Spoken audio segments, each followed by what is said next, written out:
A continuación les presentaré el caso de Sarah Rector, Oklahoma. Para hablar de este caso tenemos que ubicarnos en Taft, un pueblo del condado de Muscogee dentro del territorio indio, el cual para 1907 se convertiría en lo que hoy conocemos como el estado de Oklahoma. La familia de Sarah, su origen. Respecto al origen de Sarah, su tatarabuela materna fue esclavizada en Alabama durante la primera mitad del siglo XIX por el jefe Creek o Padre Yoholo, a pesar de que la esclavitud no era común entre los nativos americanos.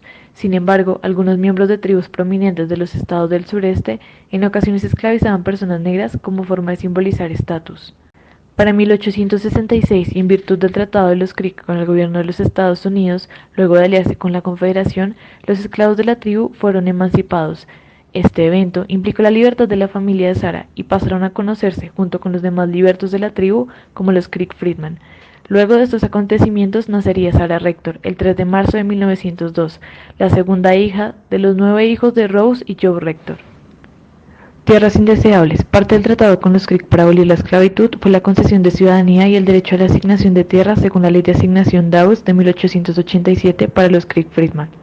Como resultado, para 1906, el gobierno federal le asignó a cada uno de los Rector 160 acres en el territorio de Taft, Oklahoma. Si bien esto podía considerarse como una oportunidad para mejorar las condiciones de vida de los Rector, esto no fue así en un principio, ya que como era de esperarse, las tierras que les fueron entregadas a los Creek Freedmen, en comparación con las parcelas que se reservaban para los hombres blancos, eran de mala calidad, improductivas, rocosas, no aptas para la agricultura, y apenas se daban para pagar sus impuestos, y el terreno de Sarah, dividido en 2 parcelas cerca del río Cimarrón, no parecía ser una excepción. Joe Rector, el padre de Sarah, estaba cansado de pagar impuestos anuales de las tierras de su hija, y en numerosas ocasiones intentó venderlo o arrendarlo para la exploración de petróleo y gas natural sin mucho éxito. Sin embargo, para 1913, la perforadora de petróleo independiente B.B. Jones produjo un chorro en su terreno que dio 2.500 barriles por día, y para el mismo año, en el mes de octubre, la propiedad se convertiría en parte del campo petrolero Cushing-Drumright. Es gracias a este acontecimiento que la vida de Sarah empezaría a cambiar radicalmente, convirtiéndose en la niña millonaria negra más famosa del mundo, un adjetivo al que no llegarían algunos de sus hermanos, a pesar de que también fueron dueños de valiosas asignaciones. Pero no todo fue dicha. El padre de Sarah falleció en 1914, y además la riqueza petrolera siempre implicó un gran riesgo y un destino violento sobre muchos libertos ricos, de los cuales algunos fueron asesinados, siendo esto un motivo de preocupación para la familia de la niña. Cubrimiento de los periódicos.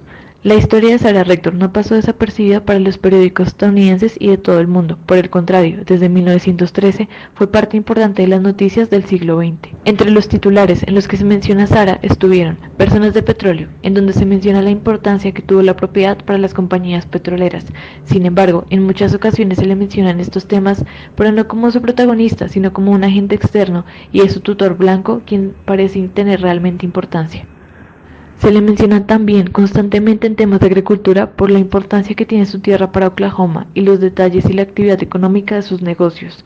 Se habla además de los altos impuestos que debe pagar por su fortuna. Dentro de los periódicos se podía leer: Sarah Rector pagará un impuesto federal sobre la renta mayor que cualquier otra persona en el condado de Muscogee y posiblemente mayor que cualquier otra persona en el estado de Oklahoma. A pesar de esto, se dice que Sarah nunca vio la tierra en que se golpeó el chorro de petróleo y a la cual le debe su fortuna. Fortuna cuyas regalías de tierras petroleras se especuló que ascendían a casi el doble del salario del presidente de los Estados Unidos. Para finalizar este punto, llama la atención el uso de la vida de Sarah para animar a la compra de acciones por medio de anuncios publicitarios en donde se les nombraba, dando a entender al lector que es posible llegar a ser igual de millonario que la niña. Se lee como persona blanca. Una de las peculiaridades del caso es que a Sarah en ocasiones se le leía en los periódicos como una mujer blanca. En algunas ocasiones llegó a ser parte de la sección de actividad de mujeres, compartiendo un lugar con mujeres blancas. También llegaron a mencionar que Sarah Rector, la niña que poseía una gran fortuna en Oklahoma, era italiana. Era tal el conflicto que significaba el caso de Sarah para el sistema racista estadounidense que con el tiempo y debido a su nivel de renta, la legislación de los Estados Unidos la declaró oficialmente como una persona blanca, cosa que le servía, entre otras cosas, a considerarla de salud óptima para viajar en los vagones de primera clase, ya que se justificaba la separación bajo la premisa de que los negros tenían una peor salud congénita. Racismo en las noticias. Dentro de un panorama general, fueron pocos los periódicos que leyeron a Sarah como una persona blanca, ya que en su mayoría se podían encontrar enunciados sobre el color de piel de ella y su familia llenos de racismo y sensacionalismo. Uno de los anuncios comentaba: su gente son agricultores arrendatarios y recolectores de algodón, aunque negros bien educados. Si bien su riqueza le abrió un enorme camino de privilegio, los periódicos especulaban que la niña querría educarse en un gran internado para niñas de color, haciendo notorio que no podía ser parte ni sería bien recibida en los centros educativos para personas blancas. Uno de los impactos más grandes que tuvo la fama de Sara fueron la cantidad de cartas que recibió y que le hacían propuestas matrimoniales por parte de hombres y niños blancos. Sobre estos titulares, los periódicos comentaban: niños blancos buscan casarse con negra, ella solo tiene 10 años y es negra, pero tiene una fortuna. El caso más conocido fue el de los 4 jóvenes alemanes, de quienes se hablaba como personas bien educadas según sus estados y guapos según sus fotografías. Además, se afirmaba que la niña estaría dispuesta a casarse si tuviera la edad suficiente y estuviera dispuesta a ir a Kansas, donde las leyes le permitirían casarse con cualquiera de los 4 hombres blancos. La repentina riqueza de Sara fue el centro de comentarios irrespetuosos por parte de los periódicos de personas blancas. Se llegó a leer titulares como: el petróleo hizo rica a Piccanini en el Washington Post, que describió a la niña en 1914 como una huérfana, tosca, negra y sin educación, pero con un valor de más de $4 millones. También se leía: cualquier persona con $15,000 al mes en dinero real tiene que ser manejada con cuidado, no importa si es una Piccanini en lugar de una prima donna. O el titular: las vastas regalías petroleras de la Piccanini de Oklahoma. Recordemos que Piccanini es un término racista que se refiere a la caracterización despectiva de un niño afrodescendiente. Finalmente, también se insinuaba que Sara Rector, al ser una persona negra, no merecía su riqueza. Sobre esto se puede leer: pequeña niña negra de 10 años, ignorante y aparentemente con poca capacidad mental y sin idea alguna de lo que significa su riqueza para ella. Mejoramiento de la vida de las personas negras. La vida de Sara Rector, así como la de otras personas negras adineradas, sirvieron para fortalecer el discurso de que la generalidad de los negros lograron mejorar sus condiciones de vida, adquirieron propiedades rápidamente en los Estados Unidos y se estaban haciendo un lugar económico formidable en el país. Estas afirmaciones pretendían respaldarse por casos como el de Sara, sin mencionar que son casos excepcionales y que no representan la situación de la mayoría de afroamericanos. Por el contrario, representan lo que aún sigue siendo, como lo demuestran las mismas noticias sobre Sara, un cuento de hadas impensable, indeseable para la sociedad y fantasioso. Aunque si bien era claro que el caso de Sara no representaba la realidad de los afroamericanos, es importante mencionar que sí fue un caso en que las personas negras también se preocuparon por resaltar dentro de sus conferencias y reuniones que organizaban los pocos arrendatarios y propietarios negros. Condiciones de vida de Sara Rector. Sobre las condiciones en que vivía Sara Rector junto con su familia, los periódicos afirmaban que la niña era feliz en su pequeña cabaña destartalada de 2 habitaciones, y que lo más probable es que si le hubieran dado a elegir en el asunto, Sara hubiera querido que se le permitiera continuar con su vida tranquilamente y sin preocupaciones financieras. Según las palabras textuales del periódico Per Amboy Even News, encerró sus pies oscuros en zapatos que no quería usar. El romantizar la vida de la niña negra, atravesada por la pobreza histórica y estructural a la que fueron sometidos los libertos afroamericanos, es solo una forma de justificar sus inhumanas condiciones de vida y negar cualquier dificultad que puedan estas traer a un ser humano. Estas ideas son peligrosas y pretenden alejar a Sara de la vida privilegiada que las personas blancas no querían compartir. A pesar de sus ingresos de más de $1,000 al día y sus varios chorros de petróleo, sus condiciones de vida no cambiaron durante un largo tiempo. No fue sino hasta 1914 que se anunció la construcción de una casa para la niña y su familia, gracias a la orden del juez Leahy, quien se decía tenía un cuidado paternal hacia Sara, una afirmación que valdría la pena poner en tela de juicio. Esta propiedad se mantendría a nombre de Sara y, según se comenta, los Rector decidieron que el juez y el tutor de la niña serían los asesores permanentes en todos los asuntos, incluyendo la economía doméstica. La cabaña de 2 habitaciones en la que vivía la familia de Sara Rector fue reemplazada por una casa de 5 habitaciones. Se compró un caballo y un carruaje para ahorrarle a los niños la caminata de 2 millas a la escuela. Tutores de Sara.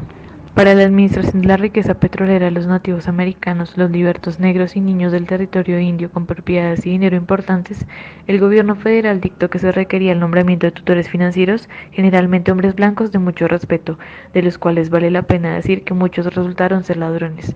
Respecto a Sara, en un inicio se le quiso separar legalmente de sus padres, pero se presionó para que el juez del condado Vernon le determinara un tutor. En el este de Oklahoma, estos nombramientos se consideraban como golpes de fortuna y han sido muy solicitados. Charles Looney, gerente comercial de Times Democrat, fue nombrado el primer tutor del patrimonio menor más grande del estado. Tiempo después, esto cambió y T.J. Porter, un amigo de la familia, fue puesto a cargo de la niña, siendo este el responsable de la construcción de la nueva casa y además de enviar a Sara a la escuela para que pudiera aprender a administrar su propia fortuna.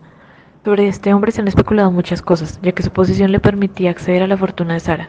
Por un lado, se mencionaba que Porter no manejaba nada del dinero y que solo compraba cosas que Sara necesitaba con el permiso del juez Thomas Leahy, quien supervisaba los pagos. Pero por otro lado, se argumentaba que las regalías de la niña pasaban a ser del tutor y se le culpaba de que las condiciones de la niña no mejoraran, ya que repartía para la manutención unos pocos dólares cada mes.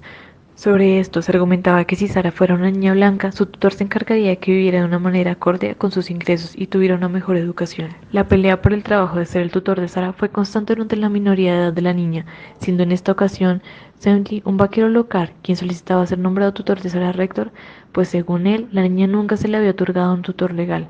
Esto no llegó más allá, sin embargo, era una estrategia recurrente. Atropellos contra Sara Rector. Los periódicos negros fueron fundamentales a la hora de hablar de los atropellos contra Sarah Rector y su fortuna, denunciando que Oklahoma ha sido el estado en el que los hombres blancos más han robado con impunidad y abiertamente a los negros.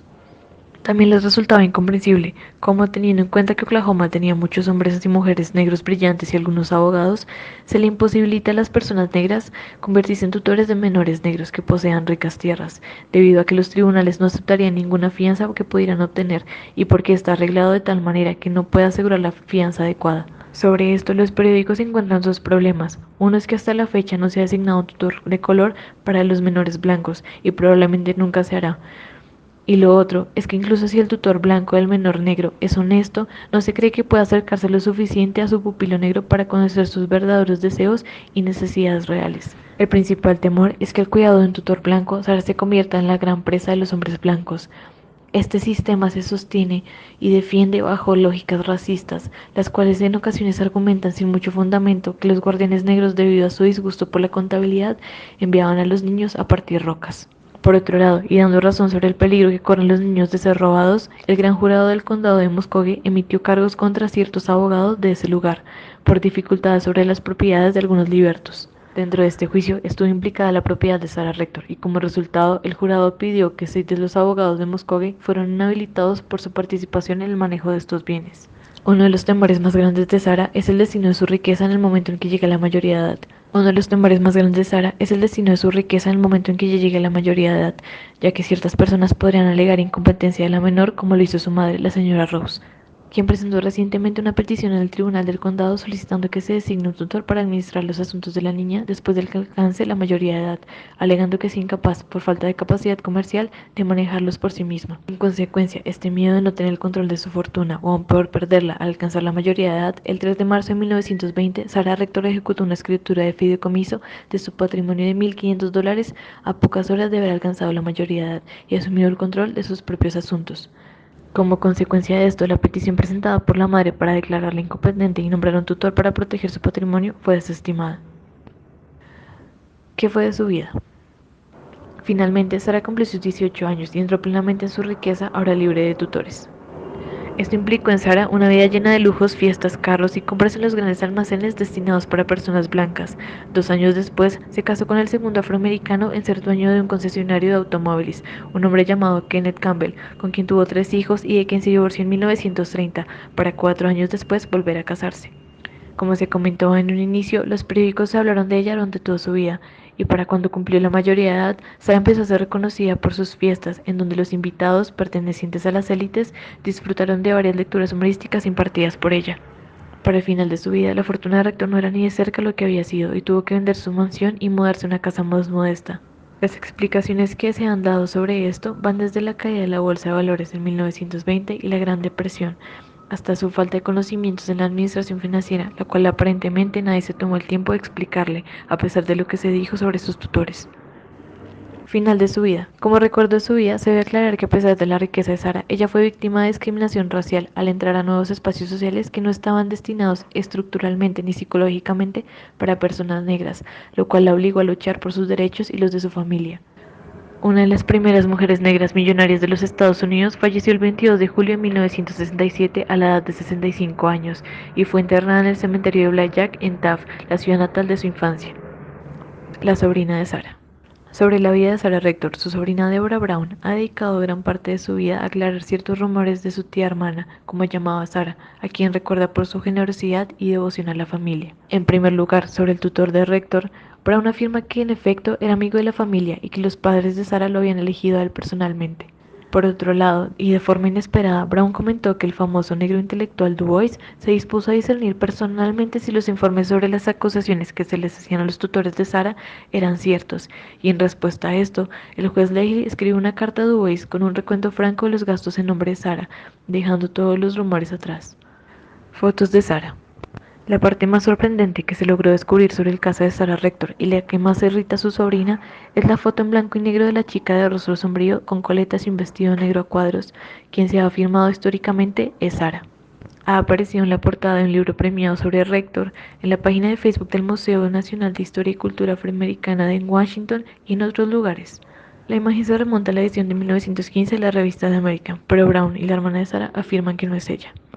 Desde sus palabras, no podemos probar con absoluta certeza a todos que no es ella, porque no hay fotos de la infancia que existan para comparar, pero definitivamente no es ella.